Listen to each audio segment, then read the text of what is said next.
৩,০০০ টাকার অন্নপূর্ণা ভান্ডার নিয়ে নবান্নের বড় ঘোষণা। লক্ষ্মীর ভান্ডারের কোন কোন গ্রাহক পাবেন না এই সুবিধা? ঘণ্টাখানেকের ঝড়ে ৭ মৃত্যু বাংলায়, ৪ লক্ষ টাকা ক্ষতিপূরণ ঘোষণা করলেন শুভেন্দু। সংখ্যালঘু হিন্দুদের চ্যালেঞ্জ করে যশোরের রামকৃষ্ণ মিশনের সামনে বেলাগাম গোহত্যা। অন্নপূর্ণা যোজনার ১২ পাতার ফর্মে এত তথ্য কেন জানেন? মুখ খুলল সরকার। মার্কিন ড্রোন ধ্বংস করছে ইরানের প্রবাদ প্রতিম যোদ্ধা, ট্রাম্পের বুকে ভয় ধরাচ্ছে আরাশি কামানগির। জলে ভিজবে না, ছেঁড়া যাবে না, কাগজের বদলে এবার প্লাস্টিক নোট চালু হবে বাজারে। দুর্যোগ শুরু, উঠল প্রবল ঝড়, লন্ডভন্ড সব, তুমুল বৃষ্টির পূর্বাভাস কলকাতায়। অফলাইনে অন্নপূর্ণা যোজনার ফর্ম এই পাতায়, এই ভুল করলেই আটকে যাবে সব। ভয়াবহ দুর্ঘটনা, নির্মীয়মান সেতু ভেঙে মৃত বহু। ৫ লিটারের বেশি পেট্রোল পাওয়া যাবে না, পুলিশের ঘোষণার ভিডিও ভাইরাল, ক্ষুব্ধ গ্রাহকরা। অনুপ্রবেশে জিরো টলারেন্স, মুখ্যমন্ত্রী শুভেন্দু অধিকারীর প্রশংসায় কেন্দ্রীয় স্বরাষ্ট্রমন্ত্রী অমিত শাহ। লক্ষ্মীর ভান্ডার পেতেন ২,৪২,০০,০০০, অন্নপূর্ণা যোজনা কতজন পাবেন? গাছের ডাল ভেঙে পড়ে রেলের ওভারহেডের তারে, দাউ দাউ করে জ্বলে আগুন, প্রিন্সেপ ঘাটে ভয়ঙ্কর দুর্ঘটনায় মৃত্যু। মমতা ১ বছর আটকে রেখেছিলেন, নবান্ন থেকে বড় ঘোষণা শুভেন্দুর। স্বেচ্ছায় ভারত ছাড়লে অনুপ্রবেশকারীদের বিরুদ্ধে কোনো ব্যবস্থা নয়, ঘোষণা শাহের। ১ জুন থেকে প্রত্যেককে ৩,০০০ টাকা করে দিতেই হবে, দাবি তুললেন কুণাল। জিটিএতে শিক্ষক নিয়োগ দুর্নীতির তদন্তে সিবিআই, মুখ্যমন্ত্রীর ছাড়পত্রে কাটল আইনি জট। তিলোত্তমায় দুর্যোগের বলি, আম কুড়োতে গিয়ে বাবুঘাটে বিদ্যুৎস্পৃষ্ট হয়ে মৃত ব্যক্তি। ছবি তুলে পাঠালি জঞ্জাল সাফ, কাল থেকে চালু স্বচ্ছ অ্যাপ। আর কি বললেন মুখ্যমন্ত্রী অগ্নিমিত্রা? জাতীয় সুরক্ষার নামে ককরোচ পার্টির এক্স হ্যান্ডেল বন্ধ, কেন্দ্র ও এক্সকে নোটিশ আদালতের। জনগণনার ভয় পালাচ্ছে বাংলাদেশিরা, জনবিন্যাস বদল নিয়ে শঙ্কার সুর শুভেন্দুর গলায়। দড়ি ধরে মারো টান, আলিপুরদুয়ারে তৃণমূল নেতাকে কোমরে দড়ি বেঁধে ঘোরালো পুলিশ। ১ আগস্ট থেকে রাজ্যে শুরু জনগণনা, রাজনীতি খুঁজবেন না, আগের সরকারকে বিঁধলেন মুখ্যমন্ত্রী। নিষিদ্ধ হোক বোরখা, প্রকাশ্যে নামাজেও আপত্তি, ব্রিটিশ সাংসদের মন্তব্যে বিতর্ক। বিষমদে মৃত্যু মিছিল এবার পুনেতে, ২ দিনে ১৮ জনের মৃত্যু, পুলিশি অভিযানে গ্রেফতার ৮। ভোটে বিপর্যয়ের পর অবশেষে পথে নামছেন অভিষেক, দেখতে যাবেন। অন্য মেজাজে দাবাং দিলীপ, ৫৩ লাখি বাইক চালিয়ে ঘুরলেন ইকো পার্কে। এতক্ষণ শুনছিলেন সংবাদ শিরোনাম, এবার আসছে বিস্তারিত খবরে। ভিডিওটি ভালো লাগলে লাইক করুন এবং আমাদের ইউটিউব চ্যানেলটি সাবস্ক্রাইব করুন। ১ আগস্ট থেকে রাজ্যে শুরু জনগণনা, রাজনীতি খুঁজবেন না, আগের সরকারকে বিঁধলেন মুখ্যমন্ত্রী। জনগণনা সংক্রান্ত বৈঠক শেষে বড় ঘোষণা মুখ্যমন্ত্রী শুভেন্দু অধিকারীর, জানালেন আগামী ১ আগস্ট থেকে রাজ্যে শুরু হচ্ছে জনগণনা। ১৫ আগস্ট পর্যন্ত থাকছে সেলফ এনুমারেশন ব্যবস্থা, কাজ চলবে ফেব্রুয়ারি পর্যন্ত। মুখ্যমন্ত্রী জানালেন এবারই প্রথম ডিজিটাল পদ্ধতিতে হবে জনগণনা। শুভেন্দু স্পষ্টভাবে বললেন, জনগণনার সাংবিধানিক দায়বদ্ধতা, অনুপ্রবেশকারীদের জন্য বদলেছে জনবিন্যাস। মনে রাখবেন, এর সঙ্গে রাজনীতি বা জাতপাতের কোনো সম্পর্ক নেই।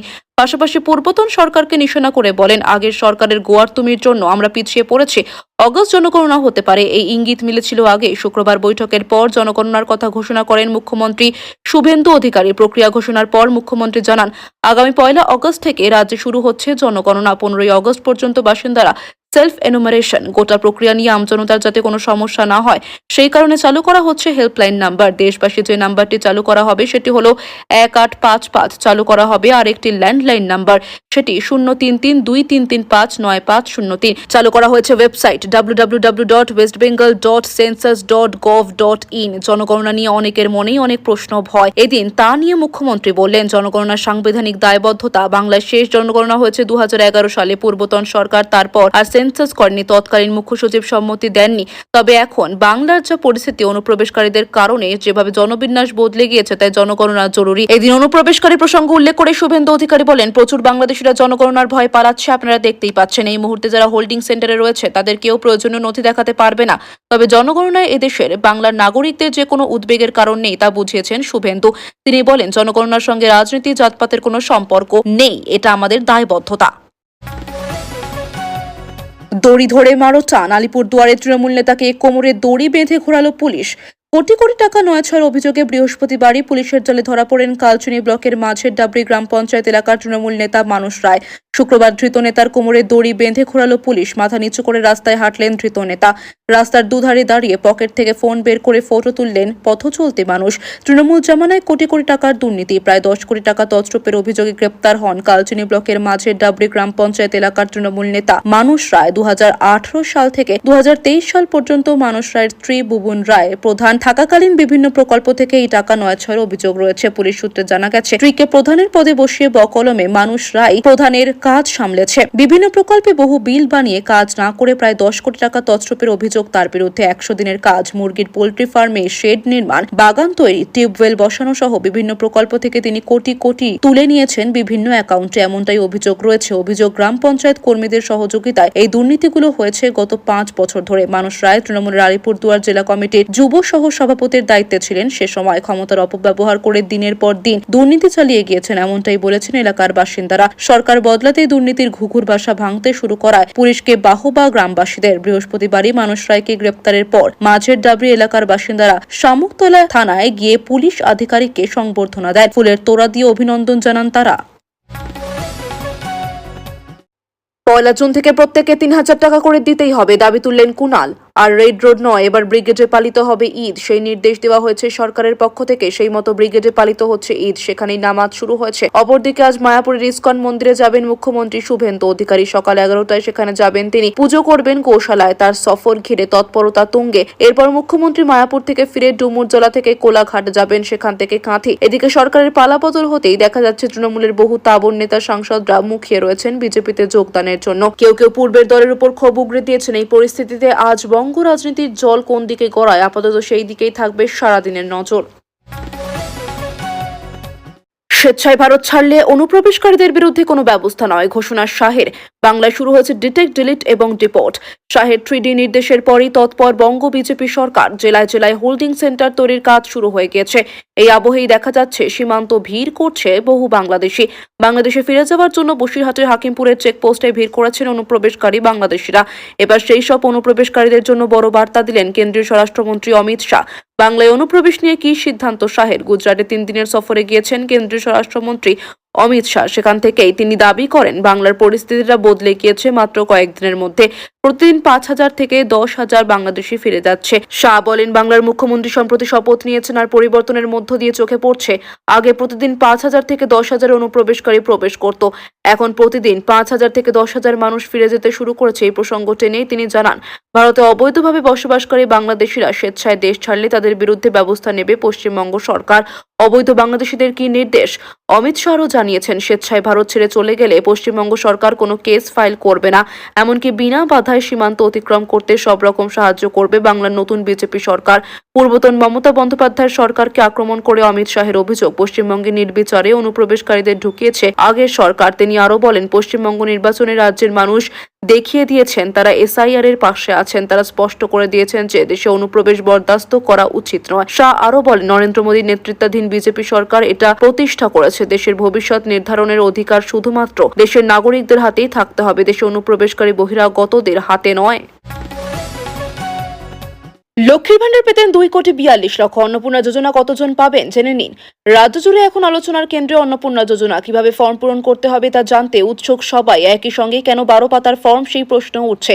এই পরিস্থিতিতে পূর্বতন তৃণমূল সরকারের লক্ষ্মীর ভান্ডারও আলোচনায় উঠে আসছে। জেনে নেওয়া যাক, লক্ষ্মীর ভান্ডার প্রকল্পে কতজন টাকা পেতেন, লক্ষ্মীর ভান্ডার প্রকল্পে রাজ্য সরকারের বার্ষিক কত টাকা খরচ হতো, নতুন করে ফর্ম পূরণের পর অন্নপূর্ণা যোজনায় প্রাপকের সংখ্যা কত হবে তা নিয়েও জল্পনা বাড়ছে। 21 বিধানসভা নির্বাচনে জয়ের পর বাংলায় মহিলাদের আর্থিক সহায়তার জন্য লক্ষ্মীর ভান্ডার প্রকল্প শুরু করেছিলেন তৎকালীন মুখ্যমন্ত্রী মমতা বন্দ্যোপাধ্যায়। প্রথমে মহিলাদের মাসে 500 টাকা দেওয়া হতো, পরে তা বেড়ে হয় 1000 টাকা। তবে তফসিলি জাতি ও তফসিলি উপজাতি জনজাতিভুক্ত মহিলারা মাসে 1,200 টাকা পেতেন। চলতি বছরের ফেব্রুয়ারিতে অন্তর্বর্তী বাজেটের সময় লক্ষ্মীর ভান্ডারে 500 টাকা করে বাড়ানোর সিদ্ধান্ত নেয় তৎকালীন তৃণমূল সরকার। তার জেরে তফসিলি জাতি ও তফসিলি জনজাতিভুক্ত মহিলারা মাসে 1,700 টাকা করে পান, অন্য মহিলারা মাসে 1,500 টাকা করে পান। 25 বছর থেকে 60 বছর বয়সী মহিলারা এই প্রকল্পের সুবিধা পেতেন, তবে সরকারি চাকরিজীবী মহিলারা এই প্রকল্পের সুবিধা পেতেন না।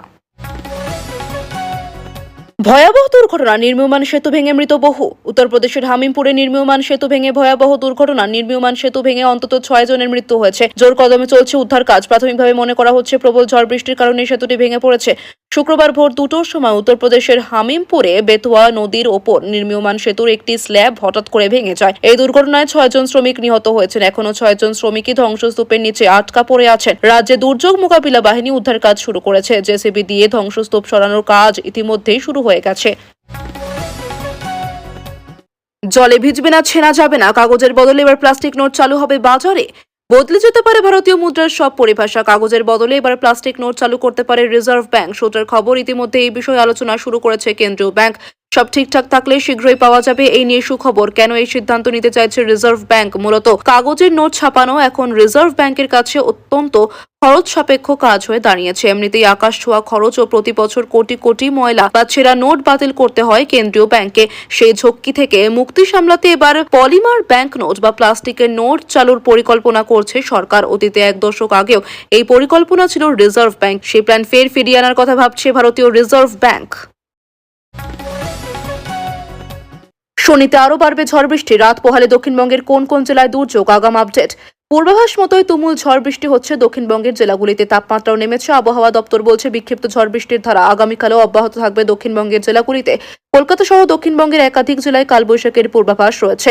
আলিপুর আবহাওয়া দপ্তর সূত্রে খবর, শনি ও রবিবারও দক্ষিণবঙ্গের বিভিন্ন জেলায় বিক্ষিপ্ত ঝড় বৃষ্টি হবে।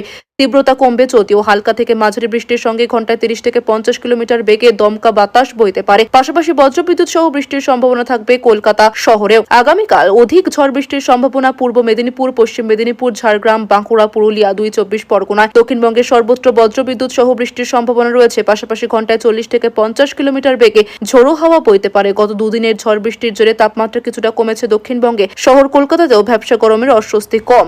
উত্তরবঙ্গে টানা বেশ কয়েকদিন চলেছে ভারী বৃষ্টির দাপট। এখনো বৃষ্টি চলছে, তবে ভারী বৃষ্টির সম্ভাবনা আপাতত আর নেই। উত্তরবঙ্গে কোচবিহার, জলপাইগুড়ি, দার্জিলিং, কালিম্পং সহ উপরের দিকের জেলাগুলিতে হালকা থেকে মাঝারি বিক্ষিপ্ত বৃষ্টি হতে পারে। ঘণ্টাখানেকের ঝড়ে 7 মৃত্যু বাংলায়। 4 লক্ষ টাকা ক্ষতিপূরণ ঘোষণা করলেন শুভেন্দু। শুক্রবার দুপুরের রাজ্যে ভয়ঙ্কর কালবৈশাখী ঝড় বৃষ্টিতে মৃত্যু হয়েছে কমপক্ষে 7 জনের। মৃতদের জন্য ক্ষতিপূরণের ঘোষণা করল রাজ্য সরকার। শুক্রবার সন্ধ্যায় নবান্নে মুখ্যমন্ত্রী শুভেন্দু অধিকারী সাংবাদিক বৈঠক করে ঘোষণা করেন, মৃতদের পরিবার পিছু 4 লক্ষ টাকা করে ক্ষতিপূরণ দেওয়া হবে। ক্ষতিপূরণ দেওয়া হবে আহতদেরও, তবে তাদের কত টাকা দেওয়া হবে সেটা এখনোই সিদ্ধান্ত নেওয়া হয়নি বলে জানিয়েছে মুখ্যমন্ত্রী। আলিপুর আবহাওয়া দফতর জানাচ্ছে, শুক্রবার বেলা 2:30 নাগাদ দমদমে এবং কলকাতায় 2.45 মিনিটে জোড়া কালবৈশাখী হয়। দমদমে কালবৈশাখীর গতিবেগ ছিল 74 কিলোমিটার প্রতি ঘন্টায়। কলকাতায় কালবৈশাখীর গতিবেগ ছিল 44 কিলোমিটার। 2 মিনিট প্রায় 88 কিমি পার ঘন্টায় চলেছে ঝড়ের তাণ্ডব। শহরের একাধিক জায়গায় গাছ ভেঙে পড়ে।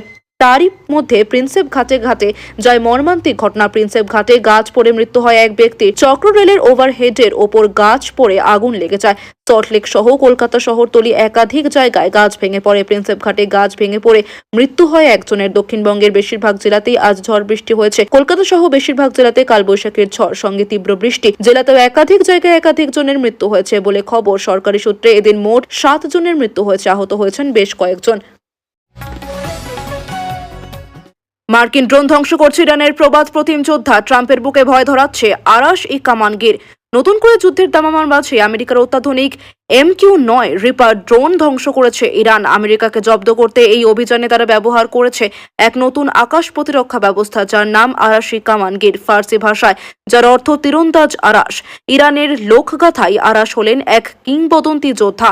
ইরানের সংবাদ মাধ্যমের সূত্রে জানা যায়, হরমুজের কেশম দ্বীপের কাছে এই মার্কিন ড্রোনটি ধ্বংস করা হয়। সম্পূর্ণ দেশীয় প্রযুক্তিতে তৈরি আরাশ-ই-কামানগির আকাশ প্রতিরক্ষা প্রযুক্তিতে এই সাফল্য মিলেছে বলে বলে দাবি। শুধু তাই নয়, দাবি করা হচ্ছে এই প্রতিরক্ষা ব্যবস্থা প্রথম কোনো যুদ্ধে ব্যবহার করা হয়েছে। উল্লেখ্য, ইরানের বিরুদ্ধে যুদ্ধের কিছুদিন পরই আমেরিকা দাবি করেছিল দেশটির প্রতিরক্ষা ব্যবস্থা পুরোপুরি শেষ করে দেওয়া হয়েছে। তবে এই ঘটনায় স্বাভাবিকভাবে প্রশ্ন উঠতে শুরু করেছে ইরানের আস্তিনে আর কি মারণাস্ত্র লুকোনো রয়েছে। আরাশি কামানগির আকাশ প্রতিরক্ষা ব্যবস্থা সম্পর্কে ইরান প্রশাসনের তরফে বিশদে কিছু জানানো না হলেও জানা যাচ্ছে এই অস্ত্র রাডারকে ফাঁকি দেওয়া স্টিলথ প্রযুক্তিকে শনাক্ত করতে সক্ষম।